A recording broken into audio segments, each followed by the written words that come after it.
Tanggal 7 nanti kita akan merayakan atau memperingati Hari Wayang Nasional, Wayang Dunia, yang tentu menjadi sebuah momentum baru bagi Menteri Kebudayaan kita, Pak Fadly Lizon, untuk kemudian memberikan perhatian terhadap satu warisan legasi ini. Nah, sayangnya Mas Roy Suryo dengan wayang Pupu Fafanya sepertinya tidak masuk kategori sebagai karya cipta seni wayang yang akan dilestarikan.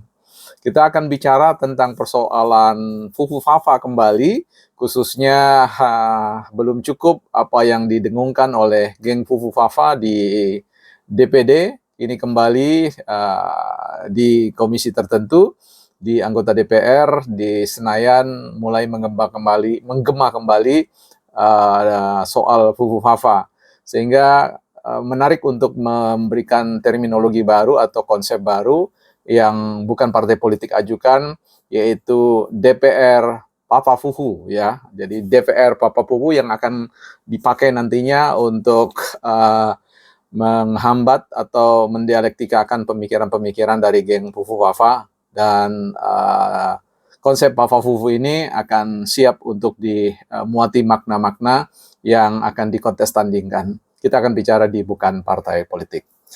Selamat datang teman-teman kembali di channel Bukan Partai Politik, ruang publik sekolahnya publik, bukan sekolahnya partai.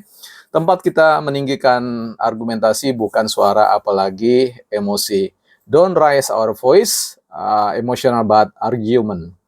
Baik teman-teman, terima kasih sekali lagi saya ucapkan buat teman-teman yang terus mendampingi dan memberikan catatan-catatan koreksi terkait dengan beberapa kekeliruan-kekeliruan yang tidak sengaja dibuat dalam konten partai politik ini.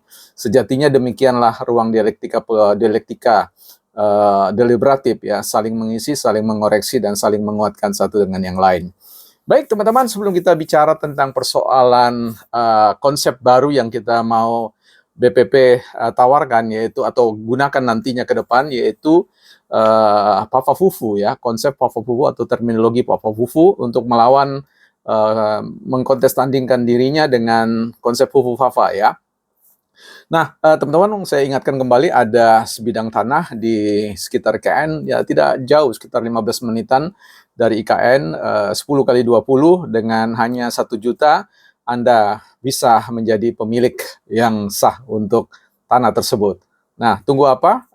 Kaplingan sangat terbatas dan sudah masuk beberapa informasi dari tim marketing, sudah masuk para pembeli-pembeli yang sah, kemudian memiliki cicilan di sekitar IKN.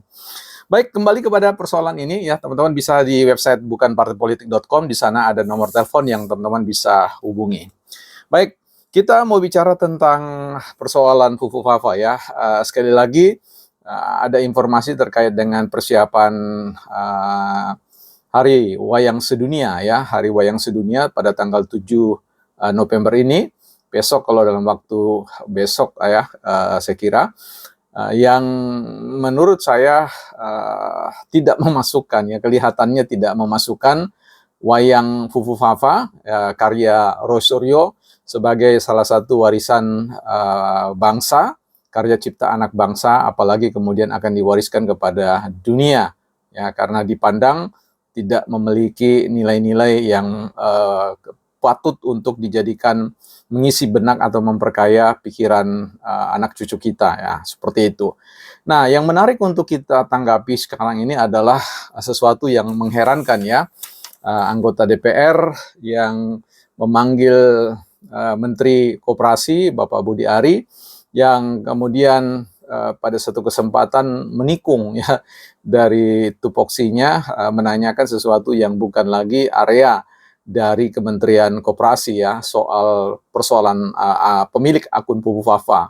Jadi seolah-olah ingin membela martabat bangsa Indonesia, tetapi sebenarnya sebaliknya, sebenarnya ingin menjebak ya Menteri Budi Ari. Saya kira ini adalah kura-kura dalam perahu ya, pura-pura tidak tahu dan seterusnya ya. Nah, saya kira tidak akan mungkin ya Pak Ari akan menyampaikan itu, karena itu bukan bagian dari tugas beliau sebagai menteri ya. Dan saya kira pada waktu beliau sudah menjabat sebagai menteri, ada beberapa informasi yang sudah disampaikan.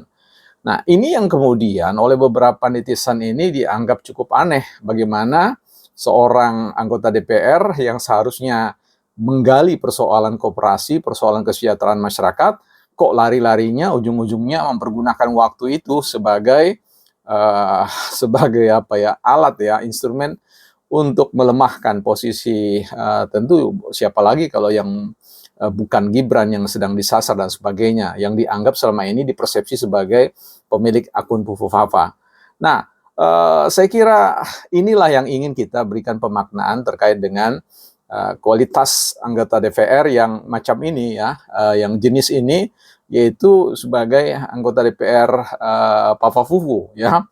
Yang dimaksud dengan konsep Fafafufu itu adalah sebuah pengkonsepan, pemaknaan terkait mereka-mereka yang selalu ya membalikkan situasi, tidak berpikir secara futuris, ya berpikir tentang masa lalu, tetapi kemudian lupa pada masa lalunya. Ya, jadi ini yang disebut dengan Fafafufu ya. Fafafufu adalah sekelompok orang yang mengejar persoalan-persoalan orang lain, tetapi kemudian abai dengan masalah-masalah dengan dirinya.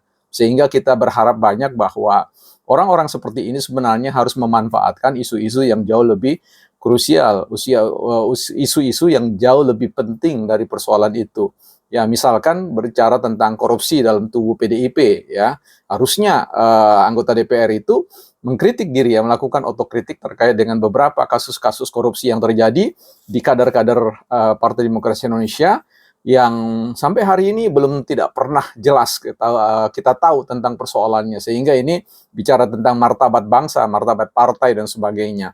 Dan kita juga dalam hal ini belum pernah mendapatkan sebuah penjelasan tentang bagaimana tuduhan terkait dengan dinasti politik terkait terah Jokowi, tetapi kemudian abai terkait dengan apa yang disebut dengan dinasti di tubuh sendiri dengan hadirnya cucu-cucu Soekarno ya, itu tanpa satu mekanisme demokrasi yang sebenarnya kita harapkan. Tapi ya, whatever lah, itu urusan di dalam. Tetapi yang kita urus di sini adalah mindset ya, perilaku politik yang menurut saya masuk dalam apa yang kita mau sebut sebagai sindrom Papa-Fufu ya. Sindrom Papa-Fufu adalah terminologi atau diksi atau konsep yang kita pakai untuk menunjuk orang-orang yang selalu ambisius ya, punya semangat yang sangat tinggi untuk mengoreksi kesalahan-kesalahan orang lain, tetapi kemudian berusaha tampil seperti seorang pahlawan ya, pahlawan yang tentunya di mata publik mudah sekali untuk mengatakan bahwa itu adalah performa manipulatif ya, yang tentu publik tidak akan mungkin bisa dikelabui dengan cara-cara seperti itu ya. Anggota DPR yang kemudian tidak memanfaatkan waktu dengan baik untuk mengerjakan pekerjaannya sendiri. Nah, dalam hal ini ketika memanggil Pak Budi Ari, harusnya beliau melakukan proses pendalaman dalam konteks persoalan ruang lingkup perkoperasian di Indonesia. Nah, ajuan-ajuan pertanyaan seperti itu, quote, sebenarnya merupakan sebuah korupsi fungsi, ya, korupsi fungsi dari anggota DPR. Nah, ini yang disebut dengan DPR Papa Fufu, ya, bukan partai politik.